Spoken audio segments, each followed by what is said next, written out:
কোন ব্যক্তি যদি ফজরের নামাজ পড়ে ওই ব্যক্তি আল্লাহর জিম্মায় চলে যায়, ফালা ইউতবিআন্নাকুমুল্লাহু বিশাইইম মিন জিম্মাতিহি, নবী বলেন কিয়ামতের ময়দানে তোমাদেরকে যেন আল্লাহর জিম্মার ব্যাপারে প্রশ্ন না করেন।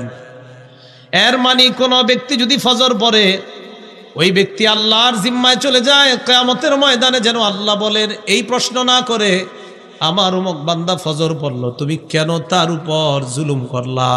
একজন ফজর পড়ছে, ওর উপর আপনি জুলুম করছেন। কিয়ামতের মাঠে আল্লাহ আপনাকে জিজ্ঞাসা করবে, আচ্ছা আমার যেই বান্দা ফজর পড়লো ওর উপর তুমি কেমনে জুলুম করলা? সে না আমার জিম্মায় ছিল, তুমি তার উপরে জুলুম করেছো, অথচ আমার বান্দা ফজর পড়ছে, ফজর পারের পর তুমি কেন জুলুম করলা? এই প্রশ্ন যেন তোমাদেরকে না করে।